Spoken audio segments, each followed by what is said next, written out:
મોદી સાહેબ આવવાના હોય તો જ કરવાનું, બાકી સાહેબ મોદી સાહેબ આવે નહીં તો આપણે કશું કરવાનું નહીં. મારું એક જ ઓબ્જેક્શન છે, અમે એક જ રિક્વેસ્ટ કરી શકીએ છીએ સરકાર સામે કે જ્યારે અત્યારે કાલે ઇન્ડિપેન્ડન્સ ડે છે, તો ઇન્ડિપેન્ડન્સ ડે વખતે આપણે એ વસ્તુ જાણવા માંગીએ છીએ કે જ્યારે સાહેબ હવે કાલે આવવાના છે, રોડ શો થવાનો છે, અત્યારથી ચાલુ જ છે, બરાબર.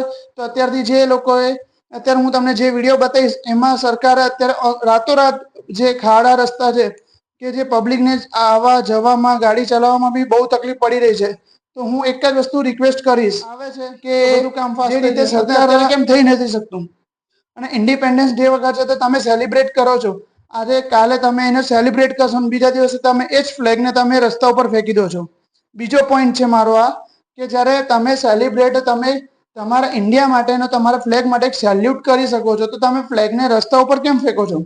મારી એક જ રિક્વેસ્ટ છે કે તમે તમારો જે રાષ્ટ્રધ્વજ છે, ત્રિરંગો જે કહેવાય છે, આપણો ગુજરાતની શાન છે, આપણા ભારત દેશની શાન છે, તો એ ઝંડો બી આપણે રસ્તા ઉપર તમે ઇન્ડિપેન્ડન્સ આવે છે, રિપબ્લિક ડે આવે છે, ત્યારે તમે વન ટાઈમ માટે યુઝ કરો છો, પછી તમે એને ફેંકી દો છો.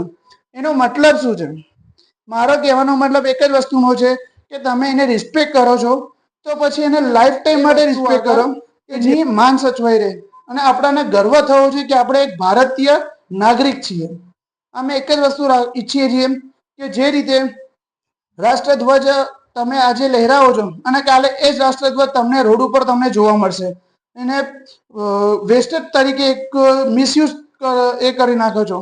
તો મારો એક જ રિક્વેસ્ટ છે કે તમે એ જ રાષ્ટ્રધ્વજને આગળ તમે લીધો છે તો તમારા ઘરમાં બી એ સાચવી રાખો કે તમે એનું માન સન્માન જળવાઈ રહે અને બીજી રીતે મિસયુઝ ના કરો. અત્યારે લોકો વિડીયો બનાવી રહ્યા છે, મને એટલી વસ્તુ ખબર પડી રહી છે અલગ અલગ ટાઈપ્સમાં.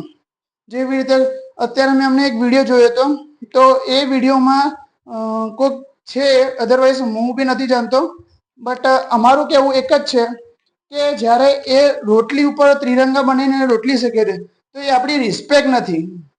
મારું તો એક જ વસ્તુ કહેવું છે કે જ્યારે તમે આ વસ્તુ કરો છો તો એને રિસ્પેક્ટ આપતા શીખો.